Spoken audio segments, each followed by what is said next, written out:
Well, joining me now from Melbourne is Sven Feldmann, an Associate Professor of Economics at Melbourne Business School. Sven Feldmann, thank you for joining us. This saga, would you agree, has exposed quite a level of political dysfunction in the United States? Yeah, I think that's the right way to put it. Lots of people were worried about the economic implications. I think they would have been relatively limited. I did not expect the US to default on its debt. But I think the political ramifications are tremendous. The president has given up a lot of power through this process. What has resulted in this level of brinkmanship? I know the Tea Party has been crucial in driving it so close to the line. They certainly have. They had indicated that they're basically willing to stake the fortunes of the nation to some extent. Because they were so intransigent in not allowing any form of tax hikes, and it's still not clear if they will vote for the agreed outcome at this point. So they really have shown that they're willing to walk over, I don't know, almost dead bodies. Some people are saying that they're just so rooted in ideology that they're just putting the nation's future at stake. What do you think? How do you think that will resonate rather with the American public?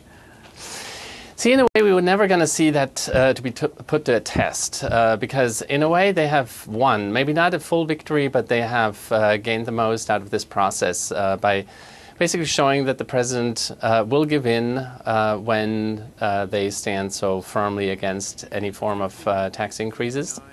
And I think they have flexed a muscle and have gotten more or less what they wanted. With the fiscal cuts themselves, will they have the effect of withdrawing stimulus from the economy when it's just so crucially needed at this time? That is the very serious worry.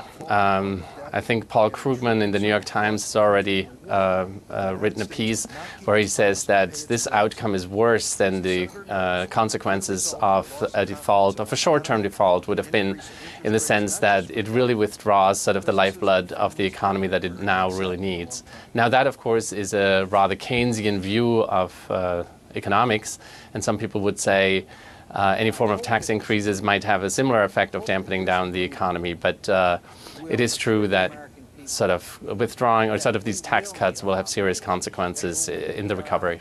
I know a number of editorials have been written in Chinese media, and there was one from the state news agency Xinhua which says it's time for Washington to revisit the time-tested common sense that one should live within one's means.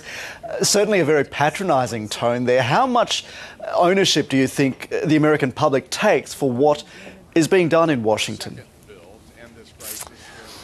The American people, and especially voters, are extremely averse to tax cuts. And of course, they still expect the government to perform the functions that it needs to perform. But there is a clear disconnect between what they're willing to pay for and what they expect the government to do. And especially in the economic situation like today, where the government does need to stimulate many parts of the economy and had to bail out the banks a couple of years ago.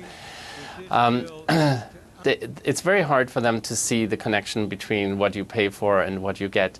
Now, at the same time, that is also true for the politician, and that's where it's a little bit more serious and worrisome, because the members of Congress, and in particular the Tea Party members that you mentioned before, really don't seem to owe up to the responsibility of actually leading the country, whereas the president, of course, needs to do that.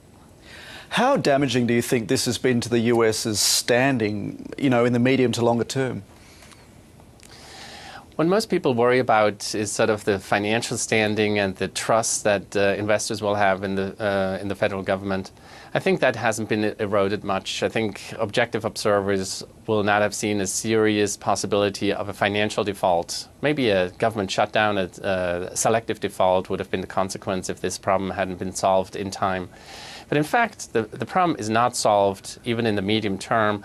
The president has already mentioned that several votes still have to be taken by Congress to actually enact these spending cuts.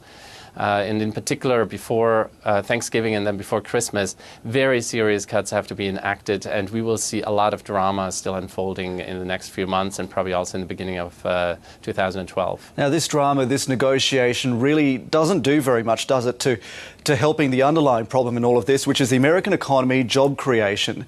And indeed, some people may actually lose their jobs because of cuts to services. Where do you see the problem going from here? How do they turn their focus now to actually geeing up the American economy? It will be very difficult because the means are simply not there to do that. I mean, there may be some monetary easing, so that the Treasury still has the possibility, and the Federal Reserve in particular, has the possibility of trying to keep interest rates low. So that can have just sort of a monetary stimulus to the economy. But on the fiscal side, government spending and especially also support of those who lose jobs or whose incomes really have fallen below a sustainable level, that ability has been dramatically curtailed.